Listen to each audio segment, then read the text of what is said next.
Welcome back, Tiger fans. Shannon here. Welcome to Hoops and Football. Alright, today I'm going to do a report on the the players who are Richmond listed who played in the VFL against the Brisbane Lions on the weekend, which we did end up winning. It was 12-13-85 to 8-15-63. So, a little bit inaccurate, but still a good win. We kind of started off real good, died a little bit, and then went good again. We kind of just smoothed the way the rest of the win. Alright, so remember, it's all senior players for this game. We'll start off with Samson Ryan, the ruckman. He had 1 goal, 3 behinds. I think if he had kicked the 4 goals or 3 goals won, he's probably going to be playing seniors next weekend against Fremantle over at their, I'm pretty sure it's the Gather Round. But impressive game still for a ruckman. 23 disposals, 6 kicks, 7 handballs, 9 marks, which was good to see because obviously during the community series he tended to drop a lot of marks. That was one thing a lot of people out in the podcasts in YouTube and AFL were kind of concerned, is that, you know, like Nankos doesn't seem to drop those marks if he floats backwards. You kind of need a ruckman to be able to clunk them. They are taller than all other players. No tackles concern for me. I think you need to see at least 2 or 3, especially for a player who's around the ball a lot. But 16 headouts and 6 clearances. So that's a good sign, especially with the 6 clearances. So usually you get into the ground and get the ball out. Then we move on to Hugo Rell-Smith. First game back from his hamstring injury, which is good to see. I think Hugo is a part of the seniors. I think he's probably best 20. I think he just normally when he hits that wing spot, he's like a Macintosh. He just owns that wing spot. So his stat was 19 disposals, which is good to see, especially that run and dash again. What's that? 10 kicks, 9 handballs, 2 marks, 5 tackles, so getting around the ball and getting going in. 2 clearances, so don't remember seeing him in the centre, but obviously he must play a couple minutes there. Jacob Gwitsky, I can say it right this time. I always have issues with saying his name. So he was originally a forward, now a defender, and I think he's pretty comfortable down there. He's got a bit of that general role going. You can see him during the week. He just kind of tends to point and direct and call players back. Reads the ball really well coming in, so which obviously he probably will, considering he played forward most of his career and his junior career. So that's a promising sign, especially when you can make the switch and be good at it as well. He had 18 disposals, so he was getting the ball a lot. He had 11 kicks, 7 handballs, 8 marks. So he was that big guy in the back line was just clunking him all the time when Brisbane kind of did those rush kicks. They were just trying to get him in the forward line, and he was just gobbling them up. Then the next one was Thomas Sims, probably one of his better games so far in the VFL. He led up really well. He's got a really good one grab. He just grabs it and that's it. He doesn't seem to fumble them at all very much. 17 disposals, 9 kicks, and 8 handballs. So that was definitely good to see. 5 marks. Yet again, his marking's pretty good, and 6 tackles. So it was good to see the big man getting around and roughing up some players as well, which is what you want to see for an up and coming forward. Similar to Harry Armstrong, loves to get a bit rough. Then we move on to the next one, which was Campbell Gray. I really like Campbell Gray. I think he's going to be a player. I think he maybe just needs another year. He's kind of reminds me of the Dylan Grimes, that mobile defender that can play tall and small. I think you really need him. Similar to James Sicily. Sicily can play on the smalls and the talls. And he uses his body really well to spoil the ball. If he can't get his fist to it, he's just going to hit you hard and you're going to feel it. So it was good to see on the weekend. He had 14 disposals.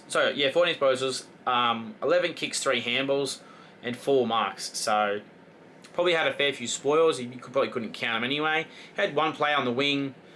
Pretty sure it was punt road grandstand side, where he had 2 attempts at getting the player. Third time he got him, pinned him from holding the ball, which is what you want to see from a young player. So Oliver Hayes-Brown, 12 disposals, he had 1 kick, 11 handballs. So that ruckman type where doesn't trust his kicking yet. So I think he's got a few more years in him to maybe work on that. 1 mark and 11 hitouts and 3 clearances. So I think he's a project type of player. I don't know, but I think we'll see how we go. I think he's going to need another year or 2 in the system to see if he's going to end up turning anything, because we all know the big tall forwards and ruckmans take 3 or 4 years to develop into what they are and coming anyway. So Josh Smiley was the next one, which I think we all know was the headline of the VFL, hence why it drew a big crowd, the big 195 centimetre midfielder. and he's a unicorn. He stood out. It was very easy to see. Not a big stat line, but he only played 2 quarters because he was being minutes restrictions. So they controlled him and made sure that he wasn't going to overload it coming back from that sore hamstring, because he hadn't played in 6 months. So he definitely needs some time to get back on. He had 10 disposals and he ended up having 2 kicks and 8 handballs.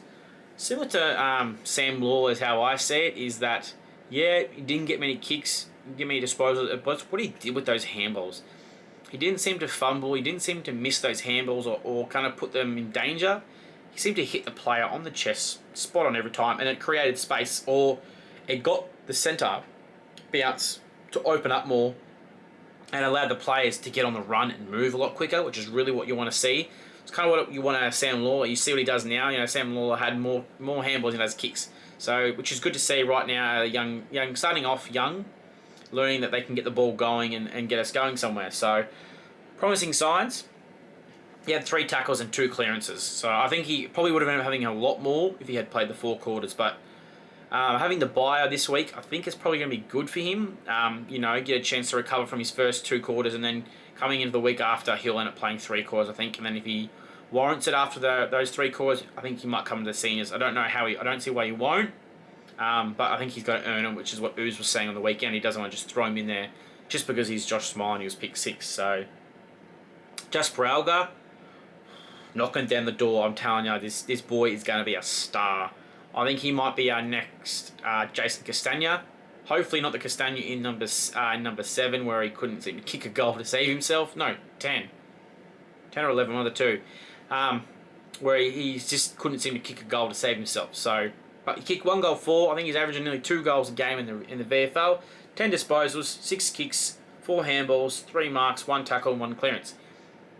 I'm pretty sure at one stage he was on the wing.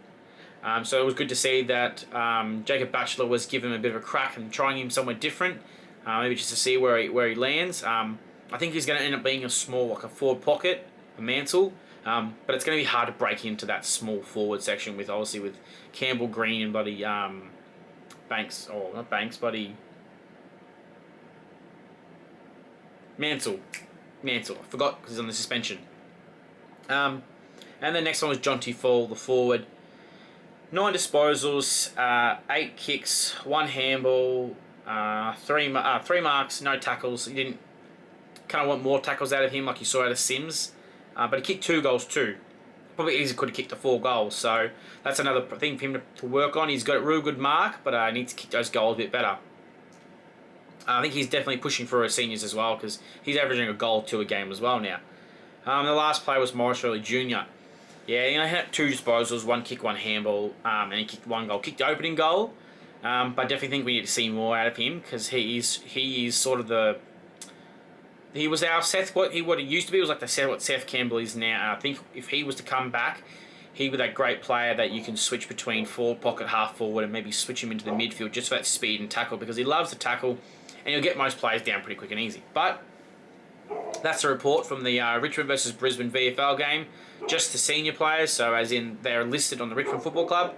But thanks guys for joining. I hope you liked it, and if you do, can you please leave me a like and a comment? It all helps. And I'll see you guys next time.